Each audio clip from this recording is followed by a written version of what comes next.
अस्सलाम वालेकुम। उम्मीद है कि आप सब खैरियत से होंगे। Today my topic is Musa Ali's camel.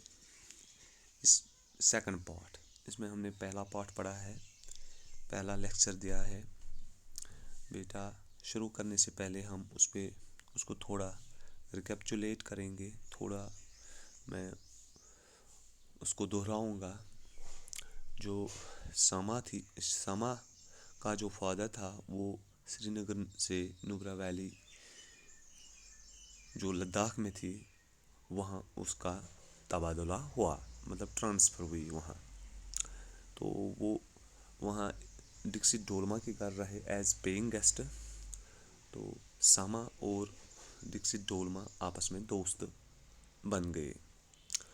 तो सामा ने डिक्सित डोलमा से कहा कि मुझे लद्दाख के बारे में कुछ बताइए। तो डोलमा ने कहा जो लद्दाख है ये एक डेजर्ट है और एक स्पेशलिटी और है कि वहाँ केमल्स होते हैं, camel.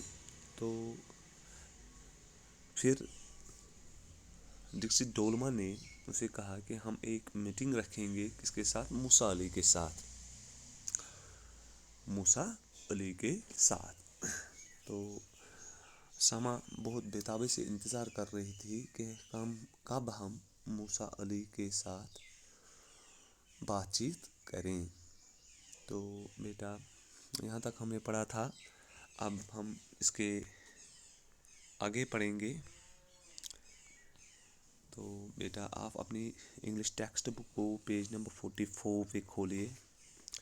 Sama was surprised to see the camel cough in the company of a boy. सामा बहुत हैरान से देख रही थी, सामा बहुत हैरान से देख रही थी कि जब उसने एक ऊँट के बिछड़े को एक लड़के के सोहबत में देखा, लड़के के साथ देखा। डिक्सित Dolma pointing towards the boy, डिक्सित Dolma ने लड़के की तरफ इशारा करते हुए कहा, लुक ही इज़ मूसा अली, देखो वो मूसा अली है। आफ्टर एक्सचेंजिंग प्लेजेंट्रीज, खुशियों का तबादला करने के बाद, Dolma asked Musa Ali to tell him something about the Bactrian camel. Dolma ने मूसा अली से कहा, मेहरबानी करके इसे बैक्टीरियन केमल के बारे में कुछ बताइए, कुछ और बताइए। मूसा Ali asked them to accompany him along with his camel cop into the vicinity of his village Dixit. मूसा अली ने उनसे कहा इन दोनों से अपने ऊँट के बिछड़े के साथ अपने गांव डिक्सिट के आसपास जाने को कहा। Where a group of wild bacterians was present, जहाँ जंगली Bactrian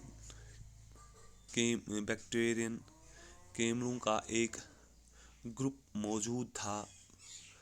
thank you dear students, have a nice day. आज हम इतना पढ़ेंगे, कल हम इससे आगे पढ़ेंगे।